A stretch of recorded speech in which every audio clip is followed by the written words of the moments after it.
Okay, so today we're going to look at the question of how to transfer your swing change to the golf course. There's a few other questions I'm going to answer as well, so I'll briefly touch on them. So we're going to look at how to trust your swing, how to practice with accuracy, how to stop thinking mechanically, how to stop inconsistent mental chatter on the golf course, how to develop a pre-shot routine, and how to take all of this out onto the golf course. So to begin with, let's look at how to trust your swing. There's a saying, I'm sure you've heard it. The saying is, all the best relationships are built on trust. My question would be is, what is your relationship like with your swing? So trust is something that it must be earned. Like, you don't just trust in something for the sake of it. You've got to, to trust someone, it has to be earned. So the same thing with the golf swing. If you don't trust your swing on the golf course, it's highly likely that there's a reason for that. Maybe the reason is that you don't trust it because you don't think it's going to achieve what you want it to achieve. So all the best players in the world trust their swing. Why? Because they swing the club well. So if you've got these niggling doubts of, how can I trust my swing more? The root cause of that is that you perhaps need to build a better one, a one that you actually trust yourself. And to do that, I think it's really important to understand what you're trying to do. So what you're trying to do to get better and why you're trying to do that. So that really comes down to a real understanding of what needs to change or improve in your swing, how to do it, and the reasons why it needs to change. So we'll maybe touch on that in a little bit more depth shortly. Next, how to practice accurately. So the biggest thing would be to practice accurately, you need feedback. If you don't have any feedback, it's not possible to know whether or not you're doing it right. So a simple way to think about this is to break down feedback into some kind of senses. So we've got see, hear, and feel. I've missed out something here. First bullet point I want to talk about is low point. So I believe that low point is the number one skill you can develop in golf, controlling your low point. So if you think of the swing as on a slight arc, at some point, that point of that arc is going to have a low point to the ground. So if you can consistently hit the ground in the same spot within a few inches or a few centimeters, you're going to hit some nice golf shots, no matter what club you're hitting, if you're able to control that. So how can you use feedback to work on your low point if this is one of your issues? Well, first and foremost, sometimes it is difficult to see where your low point is, but if you become aware of it, you can start to see where your divot is. You can hear the noise of the club either making contact with the ground or not. And you should also be able to feel it as you're swinging. So you can use see, hear, and feel during your practice when you're working on low point control. The second most important probably skill in golf, apart from low point, would be impact. So centering us a strike. So if we're hitting a 7-iron, for example, we want to see 2 points of contact. The first point of contact is going to be the club on the ball, and the second point is going to be the contact between the club and the ground, the low point. So impact, going back to see, hear, and feel, after every shot, can you see where the ball came off on the club face? Probably not, because the moment of impact is at a real high speed. But what you can do is buy some foot spray and apply that to your golf club, hit a shot during your practice, and that'll actually give you some feedback on, did the ball come out the sweet spot?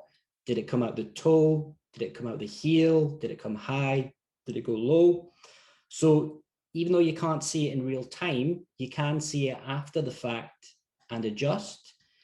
Can you hear impact? You definitely can. So as you're practicing, what do your strikes sound like? Because I've seen so many golf shots, I can tell just by, if I had my eyes closed, just by listening, whether the ball came off the toe, whether it came off the heel, whether it came off the middle, whether it came high, whether it came low, and different sounds also with different clubs. Can you feel impact? Definitely. If you strike it off the toe end of the club, you'll probably feel the club twisting. So if you hit it off the toe, the club face usually twists open, and you'll feel that in your hands. If you strike it in the heel, the club face will usually twist close, and you'll also feel that in your hands.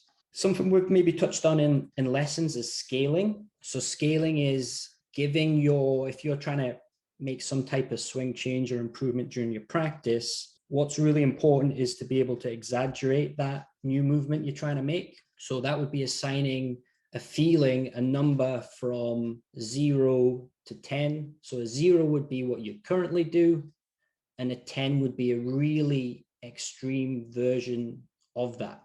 We'll maybe touch on that during the Q&A if you've got any more questions about scaling. So scaling is really based on feel.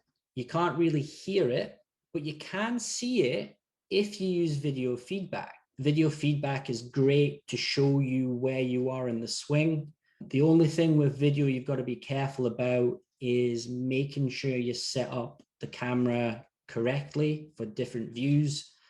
And we'll maybe touch on that in the Q&A if you have any more specific questions on that.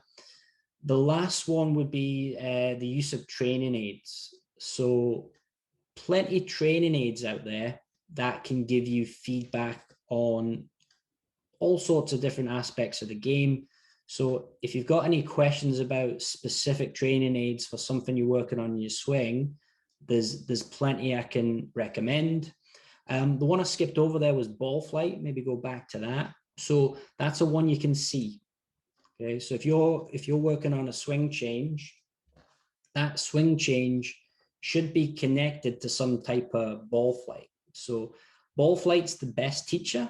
A simple example is if you've got the tendency to have, say, an open club face in your swing, and you're trying to get a more closed club face, if the ball's starting right of your target, that's telling you that your club face was still open and that you maybe need to exaggerate that movement a little bit more.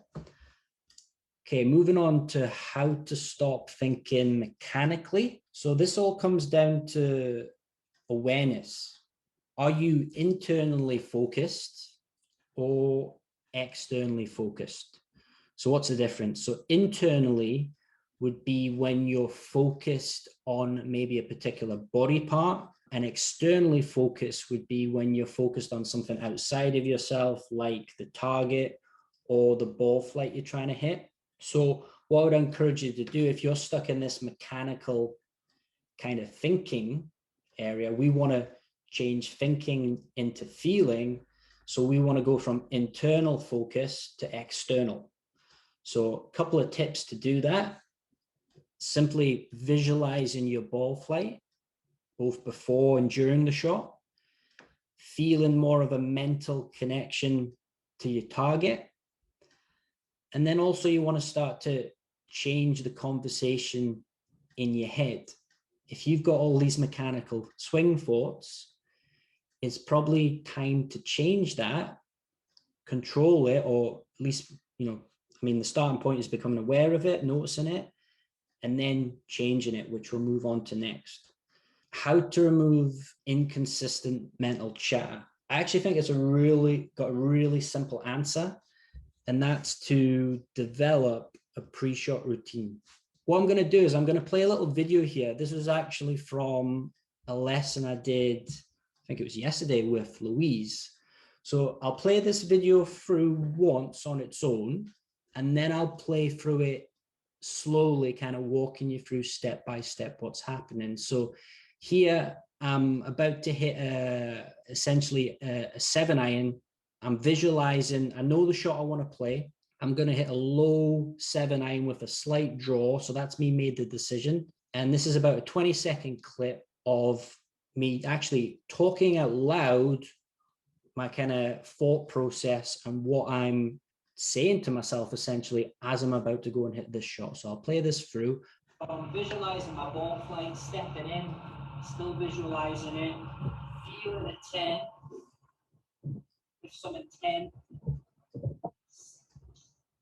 Visualizing the ball flight again. Now I'm feeling a 10.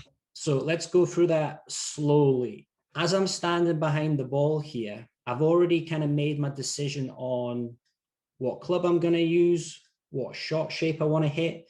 So all I'm doing now is trying to connect the target to the ball flight I'm visualizing. So as I'm standing here, all I'm doing is visualizing the shape of the shot. It's a low draw. I can see it in my mind's eye quite clearly. I see a red kind of, as you see on the TV, the shot tracer. So it's a low draw. I can really visualize it. I'm visualizing my ball flights. So as I'm stepping in, I'm still visualizing the ball flight. Stepping in, still visualizing it. So I'm stepping in again, still visualizing. So I've really got this kind of connection to the target and the ball flight I want to hit. Now what I'm going to do is I'm going to take a practice swing. And what I'm trying to do during my practice swing is connect the swing feel I'm working on to my desired ball flight. So for me personally, what I'm actually trying to do is close the face a little bit more in my downswing here. So what you'll see is a really exaggerated kind of funky practice swing. Feeling a 10. And what I said there is that I'm feeling a 10.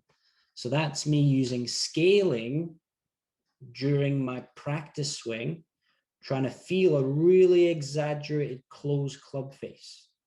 And as I'm doing that, I've still got this connection to the ball flight I want to hit and my target. So you'll notice at this point, because I'm going through all this kind of mental process, it's very feel-based, and I've not got time for any inconsistent mental chatter.